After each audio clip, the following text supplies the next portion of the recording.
আমাদের নেতৃত্বে 10 জোটের ইশতেহার ঘোষণা করেছে। কি সুন্দর ইশতেহার দেখেন। স্বাস্থ্য ক্ষেত্রে মানে 6 থেকে 8% আমাদের টোটাল ইনকামের এত পার্সেন্ট স্বাস্থ্য ক্ষেত্রে ঢেলে দিবে। তারপরে 3 বছরের জন্য কলকারখানা, যেসব কলকারখানা বন্ধ হয়ে গেছে এগুলো যদি আবার চালু করে, এদের কারেন্ট বিল দিতে হবে না, গ্যাস বিল দিতে হবে না, পানি বিল দিতে হবে না। তার মানে প্রচুর মানুষ নতুন নতুন করে কলকারখানা রেডি করবে, আর মানুষের কাজের ব্যবস্থা হবে, আর আমরা প্রচুর পণ্য মানে বিদেশে রপ্তানি করতে পারবো। ঠিক আছে, এবার আসেন, নারীদের জন্য উচ্চশিক্ষা নিতে গেলে আপনাদের শিক্ষা ফ্রি করে দিবে। ঠিক আছে, তারপর মানে শিশুদের আর বৃদ্ধদের মেডিকেল ফ্রি করে দেবে।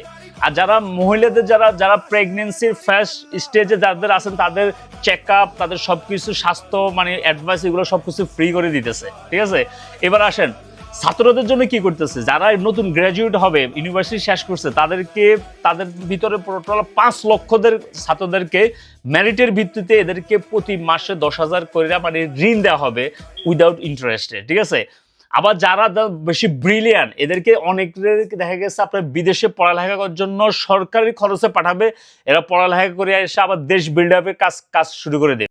64টা জেলার 64টা হসপিটাল নির্মাণ করবে। শিশুদের খাদ্য সম্পূর্ণ ফ্রি দিয়ে দিবে। কৃষকদেরকে একদম বিনা সুদে ঋণ দিবে। এইসব শ্রমিকরা কলকারখানাতে কাজ করবেন, তারা ওই কলকারখানার 10% মালিক হবে।